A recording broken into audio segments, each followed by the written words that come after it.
আমরা জীবন আচরণের সঙ্গে আমাদের আধ্যাত্মিক চিন্তাকে গুলিয়ে ফেলতে চেষ্টা করি। This is never correct. জীবন চলবে জীবনের মতো, কিন্তু আপনার আধ্যাত্মিক চিন্তা, আপনার এই স্পিরিচুয়াল কোয়েস্ট, এটা আসলে জীবনের প্রত্যেক পর্যায়ে আপনি ফেলতে পারবেন না। You are bound to fail, কারণ জীবন চলে জীবনের মতো। যেমন ধরেন এখানে আমরা বসে কথা বলছি, এটা এক ধরনের জীবন। এখানে আমি যদি বলি যে না এটি ইম্পোজ করতে হবে, that become something imposing on you.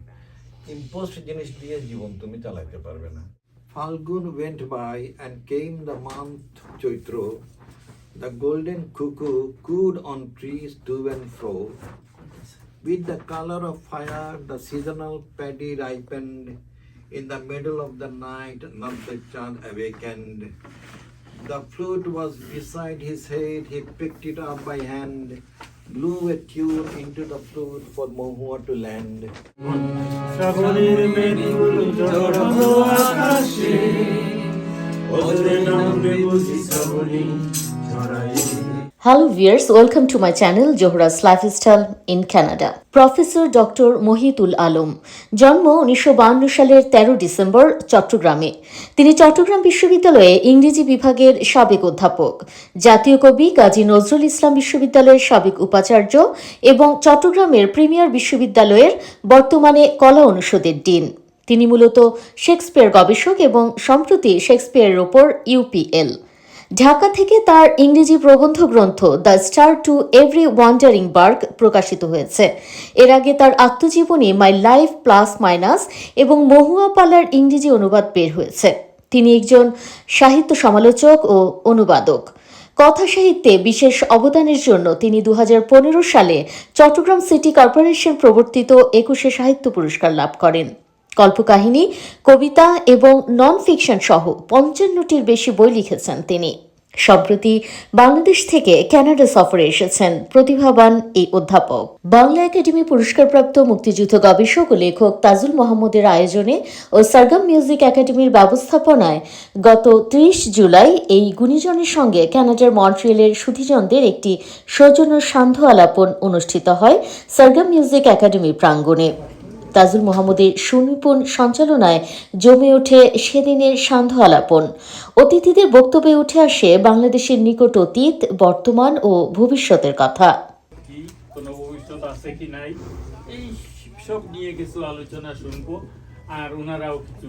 এ সময় নিজের ছেলেবেলা, শিক্ষা, পরিবার, বাবা মাহবুবুল আলম, পেশা জীবন ও বাংলাদেশের সমসাময়িক নানা বিষয় নিয়ে কথা বলেন প্রফেসর ডক্টর মোহিত।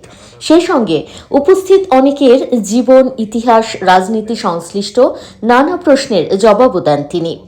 আমি 20 বছর আগে কানাডা এসেছিলাম। তখন আমি এখানে একটা ডিগ্রি নিয়ে দেশে ফেরত যাই। আমি চট্টগ্রাম বিশ্ববিদ্যালয়ে প্রভাষক ছিলাম ইংরেজিতে, এবং আবার গিয়ে যোগদান করি। তো আমার এমনি জীবনটা খুব সাধারণ, একেবারে বলতে পারেন অর্ডিনারি থেকে অর্ডিনারি। তারপর আমি একবার চিন্তা করলাম যে অর্ডিনারি হইলেও তো মরে গেলে তো কেউ বুঝবে না, তাই না? এই জন্য আমি একটা অটোবায়োগ্রাফি লিখেছি। এটা গত বছর বের হয়েছে, এটার নাম দিয়েছি মাই লাইফ প্লাস মাইনাস। এখানে 20টা অধ্যায়ে আমি আমার এই জ্ঞান হবার পর থেকে আমার জীবন, 63 বছরের জীবন এখানে আছে, যদিও এখন আমার 74 চলছে। মাহবুবুল আলম, সাহিত্যিক মাহবুবুল আলম। তো আমার বাবাকে নিয়ে আমার যেটা সমস্যা হয়েছে, ওখানে আরো কয়েকটা মাহবুবুল আলম বিখ্যাত হয়েছে। চট্টগ্রামে, ঢাকায় ডাকে, টিভিতেও ডাকে, আর বলতে গেলে পিতার নাম বলে মাহবুবুল আলম চৌধুরী, মানে উনি বেশি পরিচিত। আমার আব্বাও অবশ্য 21শে পদক পাওয়া লোক সাহিত্যে, বাংলা একাডেমি পেয়েছেন, আদমজি পুরস্কারও পেয়েছিলেন, এবং উনি প্রথম বিশ্বযুদ্ধে মেসোপটামিয়াতে যুদ্ধ করেছিলেন সশরীরে। ওনার বই যেটা, ওটার নাম হচ্ছে পল্টন জীবনের স্মৃতি। ওটা ওনার যুদ্ধ স্মৃতি, কিন্তু সাহিত্য হিসেবে অনুপম। তো আমার বাবার লেখনের যেটা মৌলিক শক্তি, এটা হলো যেটা অনেকে দেখেন নাই, উনি সেটা দেখতেন। এই টাইপের একটা লোক। ওনার একটা মফিজন ছোট উপন্যাস আছে, ওখানে একজন নারীর কিভাবে নারী হয়ে ওঠা পুরুষতান্ত্রিক সমাজে তার যে সাইকোলজিক্যাল যে ব্যাকগ্রাউন্ডগুলো হয়, এগুলোর একটা মনস্তাত্ত্বিক বিশ্লেষণ আছে, যেটা তখনকার দিনে বাংলা সাহিত্যে খুবই বিরল ছিল। আমার জন্ম 1952।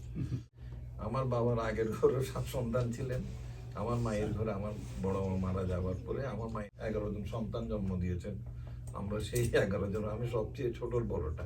মোট 18। সাজেদ এখন স্পেনে থাকে, ভালো সেতার বাজায় এবং আমি ওর ভাই। আমার মতে ও মানে মিউজিশিয়ান হিসেবে খুব উঁচু দরের, কিন্তু যেহেতু দেশের সঙ্গে যোগাযোগটা তেমন করে আর রাখে নাই, সে মুক্তিযোদ্ধা, 80 সালে দেশ ছেড়েছে, এখন আর দেশে যায় নাই, তো সেই হিসেবে হারিয়ে। আর আমার ক্ষেত্রে হচ্ছে আমি একদম সাধারণ একটা ছাত্র হিসেবে বড় হয়েছি, একটু পড়াশোনা করতাম, একটু মনোযোগী ছিলাম। শৃঙ্খলা জিনিসটা আমার খুব পছন্দ। 5টা মানে 5টা, এটা আমার বাবার থেকে শিখেছি। ওখান থেকে ভালো পাশ করলাম। পাশ করার পরে ইন্টারমিডিয়েটে যখন ঢুকলাম তখন মুক্তিযুদ্ধে ঢুকেছে, তখন আমি সেকেন্ড ইয়ারে। তো আমার ছোট ভাই মুক্তিযুদ্ধে চলে গেছে, আমি কিন্তু যাইনি, হয়ে যায়নি। আমার একটু ভীতু ছিলাম হয়তো, কিন্তু তখনকার দিনে একটা মুক্তিযোদ্ধার আমাদের ছিল যে আমরা পাকিস্তানি কাপড় পরবো না আর পাকিস্তানি সিনেমা দেখবো না, মানে সিনেমা হলে যাব না। তারপরে দেশ স্বাধীন হলো, আমি ইন্টারমিডিয়েট পাস করলাম, চিরাইনি কলেজ থেকে স্ট্যান্ড করলাম। তখন ঢাকা বিশ্ববিদ্যালয়ে আমরা চলে গেলাম ভর্তি হতে। আমি বাংলাতে দিয়েছি, ইতিহাসে দিয়েছি, অর্থনীতিতে দিয়েছি, আর ইংরেজিতে। 4টাতে আমি ঠিক আছে। এখন আমি পড়ে গেছি কোনটাতে আমি পড়বো, ইংরেজিটা নিলাম। তখন 72 সালে কিন্তু এক ধরনের অস্থিরতা চলছিল ক্যাম্পাসগুলোতে, বিশেষ করে ঢাকা বিশ্ববিদ্যালয়ে। অনুযায়ী আমি সিট পেয়েছি মহসিন হলে, চিটাগংতে জয়েন করে তারপর মাস্টার্সে গেলাম। তখন বিদ্যুতের সঙ্গে আমার দেখা, তা আমরা পরে মাস্টার্স থেকে পাস করলাম। পরে আমি ডিপার্টমেন্টে জয়েন করলাম টিচার হিসেবে, জয়েন করে লেকচারার হিসেবে। তারপরে আমি লেখার ইউনিভার্সিটিতে আসলাম, ওখান থেকে মাস্টার্স করলাম। দেশে গিয়ে আবার শেক্সপিয়ারের উপরে পিএইচডি করলাম সিরাজুল ইসলাম চৌধুরী স্যারের আন্ডারে। ইন্দিরা গান্ধী সরকার বাহাদুর জংয়ের ওইখানে বাসায় উনি একটা সব সাংবাদিকদেরকে নিয়ে মিটিং করেছেন। সেখানে তখন খুশবন্ত সিং হচ্ছেন ইলাস্ট্রেটেড উইকলি বোম্বের, ইন্ডিয়া ইলাস্ট্রেটেড উইকলি, তো তখন উনি সম্পাদক, উনিও দাওয়াত পেয়েছেন। ইন্দিরা গান্ধী তখন বলছেন, সর্দারজি ইংরেজিতে, you may be a class 1 journalist but you don't know anything about politics, এটা বলে। তখন খুশবন্ত সিং উত্তর দিয়েছেন, Mrs prime minister, I may be a layman to politics, but I understand that if something is ethically wrong, it cannot be politically correct. মানে যেটা নৈতিকভাবে ভুল সেটা আপনি রাজনীতিতে এই জিনিসটা এখানে আমার মনে পড়লো। আমি এটা লিখেছিও যে ইলেকশন তো একটা মানে সেক্রেট একটা ইনস্টিটিউশন বাংলাদেশের কনটেক্সটে, কিন্তু আধুনিক যুগ মানে specially after the advent of this digital civilisation, হ্যাঁ, এখন কিন্তু গভীরে যাওয়ার একটা ক্ষেত্র তৈরি করতে হবে, যেটা ইন্ডিয়াতে হয়েছে। ইন্ডিয়ার ইন্টেলিজেন্সিয়ার সঙ্গে আমাদের তফাৎ হচ্ছে আমরা হালকার মধ্যে থাকি, উপরের দিকে থাকি, রিয়াকশন খুব হাই। এই ধৈর্যটা আমরা তৈরি করতে পারছি না। আমাদের এডুকেশন সিস্টেমের ব্যর্থতা হচ্ছে যে একটা গবেষণামুখী যে ঐশ্বর্য দরকার সেটা আমাদের নাই, এবং সেটা করার জন্য যে বাতাবরণ সেগুলো তৈরি হচ্ছে না। ইউনিভার্সিটির টিচারদেরকে পলিটিক্যাল ফিগার্স বানায় ফেলছে। একজন ইউনিভার্সিটির টিচার যদি গবেষণায় না যায়, গবেষণার ক্ষেত্রে না যায়, সে যদি একটা জ্ঞানের ডিসেমিনেট না করে, তাহলে তো তার পারপাসটা এখানে ব্যর্থ হয়ে যাচ্ছে। পুরা বাংলাদেশে ইউনিভার্সিটি লেভেলের এডুকেশনটা এখন হয়ে গেছে পলিটিক্যাল এডুকেশন।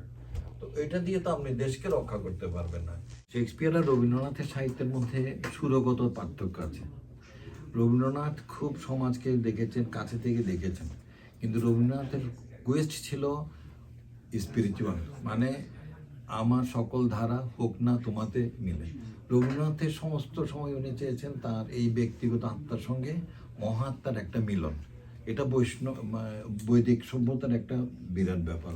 রবীন্দ্রনাথকে পড়ার পরে তোমার মন খালি ওপর থেকে উপরে যাবে, স্তর থেকে স্তরে স্তরে স্তরে গিয়ে আকাশে মিলিয়ে যাবে, এরকমটা মানে বড় আত্মার সঙ্গে। আর শেক্সপিয়ার পড়লে মনে হবে, যদি মার্চেন্ট অফ ভেনিস পড়ো বা হ্যামলেট পড়ো, ম্যাকবেথ পড়ো, এনি প্লে, তোমার মনে হবে যে আগে একটু বাজারে যাই, লোকজন রাজনীতি নিয়ে কি আলাপ করছে, কি ধরনের রিয়াকশন করছে, এগুলো একটু দেখে আসি। সেই জন্য রবীন্দ্রনাথ ঠাকুরের ছোট গল্পে যে বক্ষমানতা আছে, এটা তার উপন্যাসগুলিতে নাই। উপন্যাসগুলো মানে কথার একটা ফুলঝুরি, কিন্তু তার ছোট গল্পগুলো হচ্ছে একেবারে নিরেট জীবনবাদী সাহিত্য। সেই জায়গায় রবীন্দ্রনাথ শেক্সপিয়ারের কাছাকাছি, কিন্তু শেক্সপিয়ার রবীন্দ্রনাথকে ছাড়িয়ে গেছে। জীবনের এমন কোনো ব্যাপার নাই যেটা শেক্সপিয়ার একেবারে এক্সপেরিমেন্টালি অ্যাড্রেস করেন নাই। রবীন্দ্রনাথ করেছেন কাব্যিকভাবে। অনুষ্ঠানে বাংলাদেশের মুক্তিযুদ্ধ, রাজনীতি, সংস্কৃতি ছাড়াও সংশ্লিষ্ট নানা বিষয়ে নিজেদের মতামত ব্যক্ত করেন উপস্থিত অতিথিরা। তারপর যে ৭১-এর পরবর্তী বছর ৭২, হঠাৎ করে ৭২ আসে নাই। আমি যেন মনে করি সবচেয়ে মনে হইল যুদ্ধ অপরাধী জেনারেশন তৈরি হয়েছে যারা মানে যাদের মধ্যে আপনি বিজ্ঞান শিক্ষা ঠিকই দিয়েছেন, কিন্তু তাদেরকে আপনার বিজ্ঞান মনস্ক করতে পারেননি। এটা সংস্কৃতি মনে না, দেশ যেন পুরা যেন সেকুলার হয়ে গেছে। এই যে বোরকানা ফাঁসুতে মাইর দিছে না, ওই মায়ের ছাড়া এমনি কমে গেছে। 1905 সালে কি হয়েছিল, 1947 সালে কি হয়েছিল, 1971 সালে কি হয়েছিল, কেন হয়েছিল, তাই নিয়ে যে বিতর্ক, সেই বিতর্কের মধ্যে যে একটা সমঝোতার রাস্তা, সেই সমঝোতার রাস্তা বা সেই বিতর্কের নিষ্পত্তি এখনো হয়, এবং সেই বিতর্ক কিন্তু প্রবাহমান সংস্কৃতির ধারার সঙ্গে অঙ্গাঙ্গিভাবে যুক্ত। বিশ্বায়নের চেতনাটাকে হৃদয়ে ধারণ করতে হবে, মুক্তিযুদ্ধের চেতনা, অসাম্প্রদায়িক চেতনাটাকে হৃদয়ে ধারণ করে যদি আমরা অগ্রসর হই, আমরা কিন্তু অনেক কিছু ধর্ম থাকে আমাদের হৃদয়ে, আমি ধার্মিক হব, কিন্তু ধর্মান্ধ যেন না হয়। এটা সার্গাম মিউজিক একাডেমির পক্ষ থেকে সম্মানিত অতিথিদের ফুল দিয়ে বরণ করে নেন একাডেমির প্রিন্সিপাল ডরিন মলি গোমেজ এবং একাডেমির পরিচালক রণজিৎ মজুমদার। সার্গাম মিউজিক একাডেমির সান্ধ্য আলাপনের শেষ ভাগে বাংলাদেশের সিলেটের ফেঞ্চুগঞ্জে একটি সরকারি প্রাথমিক বিদ্যালয়ের প্রধান শিক্ষিকা বিউটি রানী পাল একটি গান গেয়ে ভিডিও প্রকাশ করায় ফেসবুকে যে নেতিবাচক প্রতিক্রিয়া দেখানো হয়েছে তার প্রতিবাদ জানান উপস্থিত সবাই এবং গানটি সমবেত কণ্ঠে গেয়ে তার প্রতি সমর্থন ও সংহতি প্রকাশ করেন। ডিফারেন্ট টাচ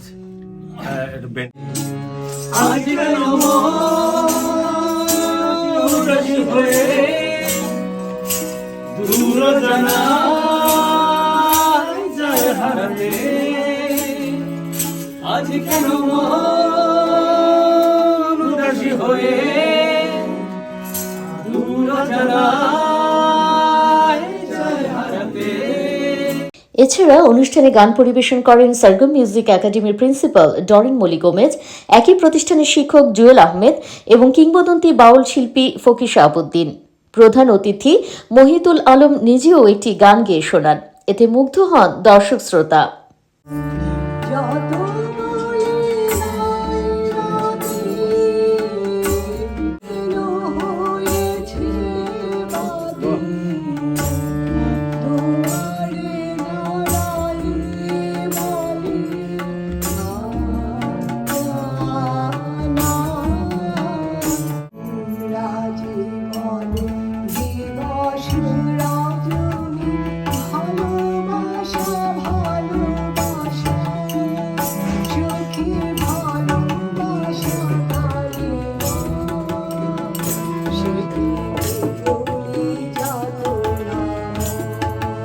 মনে পড়ে আসে কোন জন্মে বিদায়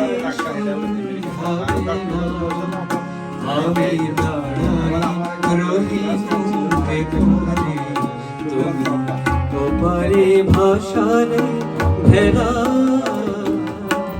মনে পড়ে। এটা একটা ইংরেজি গান, আমার খুব প্রিয়, আমি গাইতে পারি না। এটা হচ্ছে আমেরিকার folk song. I asked my love to take a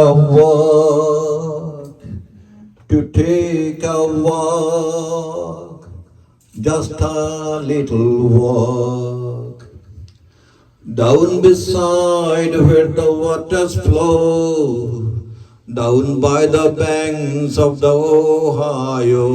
অনুষ্ঠানে উপস্থিত ছিলেন সামাজিক, রাজনৈতিক, সাংস্কৃতিক অঙ্গনের অনেকে।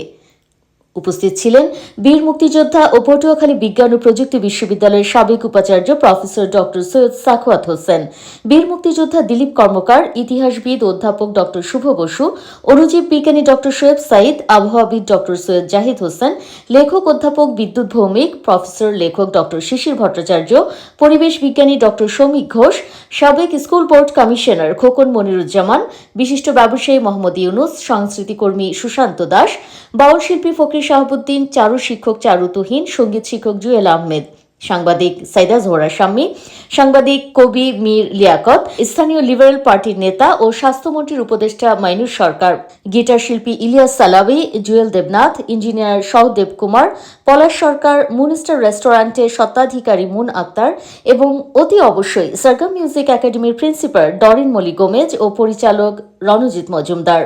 সো ভিউয়ার্স, আজ এ পর্যন্তই। আমি সাইদা জোহরা শাম্মী, কানাডার মন্ট্রিয়াল থেকে আজ এখানে বিদায় নিচ্ছি। দেখা হবে নেক্সট কোনো ব্লগে। সে পর্যন্ত সবাই ভালো থাকুন, সুস্থ থাকুন এবং please subscribe my channel, like, comment এবং শেয়ার করতে ভুলবেন না। সো দেখা হবে নেক্সট কোনো ব্লগ নিয়ে। Till then, bye by.